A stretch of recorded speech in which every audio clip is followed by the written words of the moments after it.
ज्यामध्ये फक्त 5च वर्षात व्याजाच्या स्वरूपात चांगले रिटर्न्स मिळवता येतात. योजना काय आहे, किती गुंतवणूक करता येते, व्याज किती मिळते आणि इतर माहिती जाणून घेऊया आजच्या व्हिडिओमध्ये.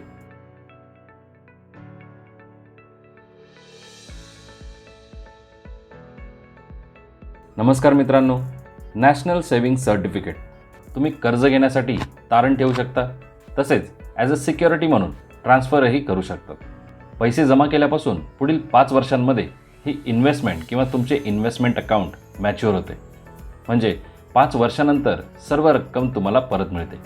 कमीत कमी 1000 रुपये आणि 100 रुपयांच्या पटीमध्ये कितीही रक्कम NSC योजनेअंतर्गत तुम्हाला गुंतवता येते. No maximum limit. तसेच NSC अंतर्गत कितीही खाते तुम्हाला उघडता येतात. त्यासाठी कुठलीही मर्यादा नाही. योजनेमध्ये केलेली गुंतवणूक इन्कम टॅक्स ॲक्ट 1961च्या सेक्शन 80C अंतर्गत कर कपातीसाठी पात्र असते. NSCमध्ये कोणत्याही सज्ञान व्यक्तीला तसेच 10 वर्षीय मायनरला त्याच्या नावे खाते उघडता येते. तसेच 3 सज्ञान व्यक्ती मिळून एकत्रित जॉईंट खाते म्हणजेच संयुक्त खाते उघडू शकतात आणि लहान मुलांच्या नावाने त्यांच्या पालकांनाही खाते उघडता येते.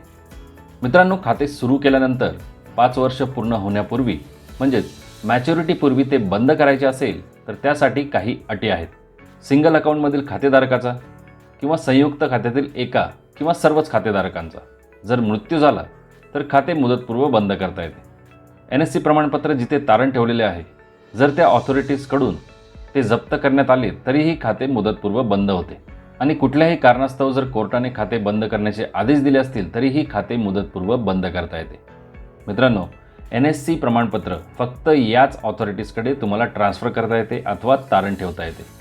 The President of India, governor of the state, RBI, scheduled bank, cooperative society, cooperative bank, corporation, public और private, government company, local authority किंवा हाऊसिंग फायनान्स कंपनी.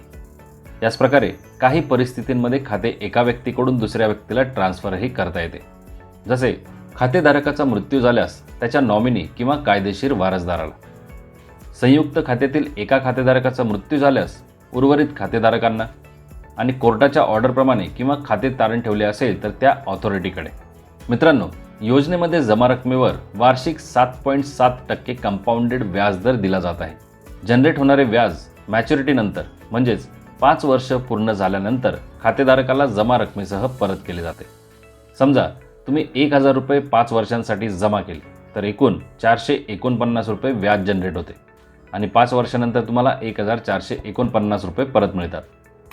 याचप्रमाणे जर तुम्ही 10,000 रुपये 5 वर्षांसाठी जमा केले तर मॅच्युरिटीच्या वेळी तुम्हाला व्याजासहित 14,493 रुपये परत मिळतील. जमा केलेल्या 50,000 रुपयांच्या रकमेवर एकूण 22,465 रुपये व्याज जनरेट होते आणि शेवटी एकत्रित 72,465 रुपये परत मिळतात. समजा 1 लाख रुपये जमा केले तर 1,44,930 रुपये परत मिळतात. म्हणजे एकूण 44,930 रुपये व्याज 5 वर्षामध्ये मिळते.